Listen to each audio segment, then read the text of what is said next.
All right, guys, we're looking at the end of May into the first week of June. And also, we have some stuff happening in retrograde. We've got a lot of astrology, big eclipse happening. I'm actually filming this on May 5th.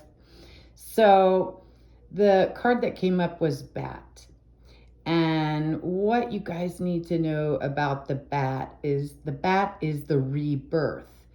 And so this eclipse that we have, that's Plutonic Scorpio, okay, is all about rebirth. And people are very afraid of Scorpio and eclipse energy and freaked out about, how powerful in the underworld.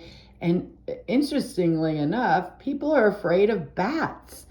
And there's actually bats. I wouldn't go pet a bat or have one as a pet, but bats are pretty much leave them alone. They'll leave you alone. They're not predatory that way. Contrary to popular belief, they just can't, they're not waiting to bite you on the neck like a vampire. They're associated with vampires. And actually, this is a big part of rebirth. The bat is actually a rebirth. And it's actually after a fall of everything and an ego death that then we are reborn into something new, something better. And that's what the bat represents.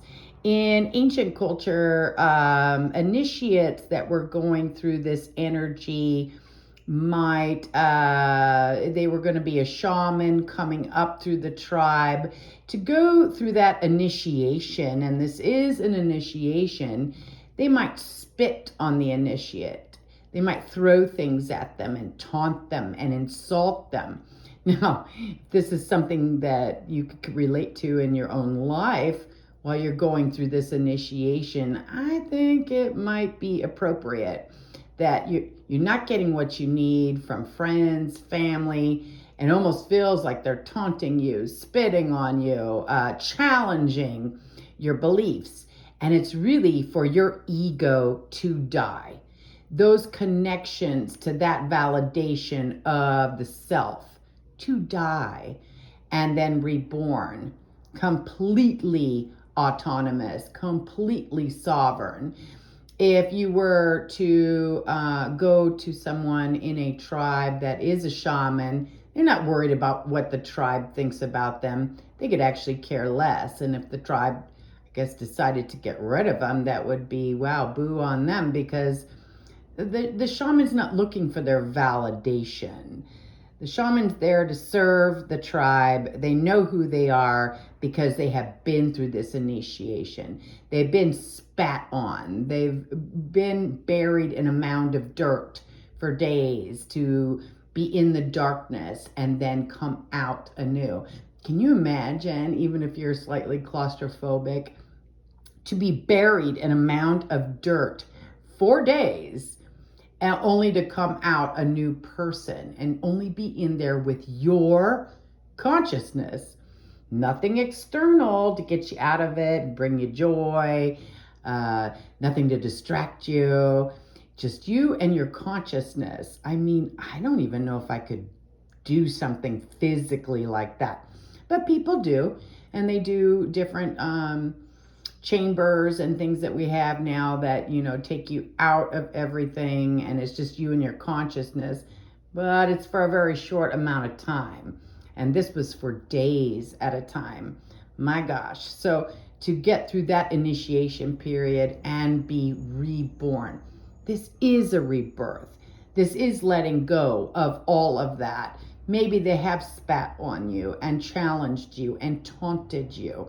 And it flat out says that in my book, that's what they would do to an initiate in a tribe. I mean, it's hard to think about that, but on purpose, be cruel and challenge and kill off any sense of ego or identity to be born with a brand new identity. What do you think that actually takes to do that? I think you've already been on that journey. And if you feel like you've almost felt like you were dying at times, even though logically you knew you weren't, it felt like a death. And that is for you to be reborn.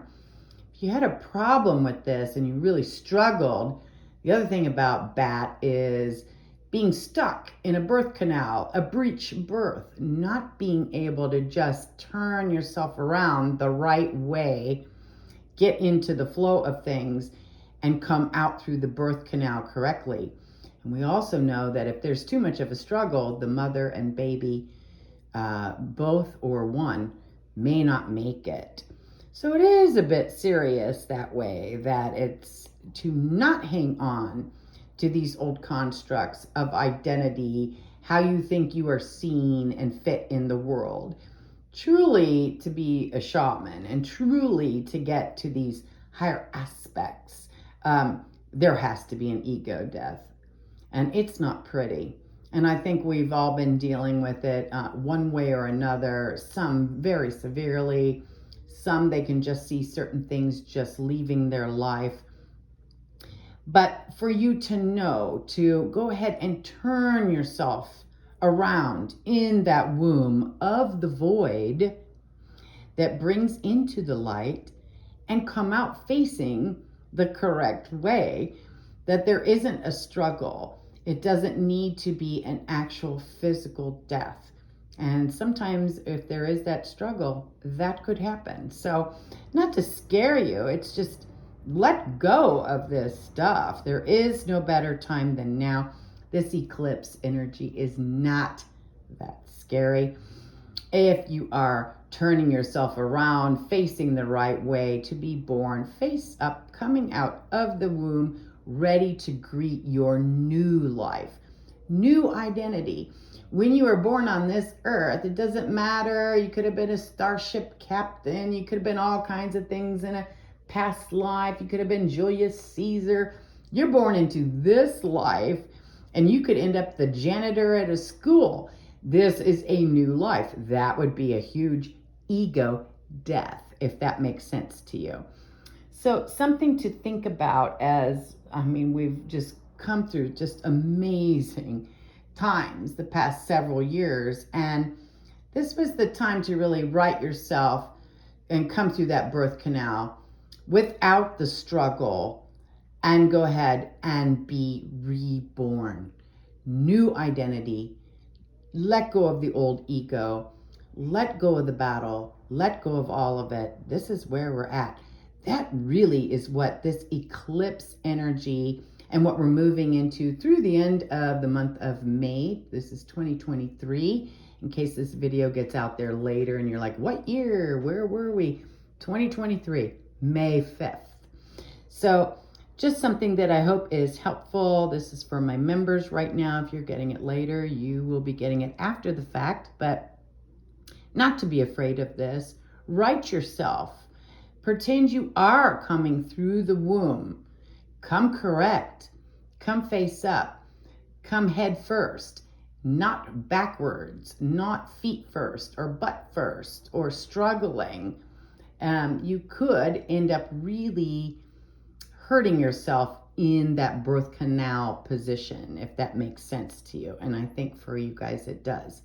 So just go, flow with it, let go of these ego constructs and these identities. They are no longer you. It's no longer you. Unless you enjoyed hanging on to them, I don't think they're going to work out for much longer. And this was a clue to let you know. It was time for a rebirth. And here we go. We are reborn. And that is the bat. Nothing to be afraid of. And if you've looked close up at a bat, they actually have a cute little face and everything. They're just scary. Those wings, they're nocturnal. And in folklore, they've been made to be scary, associated with a vampire and rabies and all kinds of things. They're actually fine, not to be kept as a pet, but they're just fine, and they're actually quite cute, and they have their own personalities. But it's here to remind you, this is a rebirthing time. Hopefully your rebirth is coming out swimmingly, and I do mean swimming out of the waters, the plasma, into the physical. So good luck. If you need any help, contact me. Be glad to help you get through that. But a lot of you have done a lot of work and you're ready for it. And so let's go. Until next time.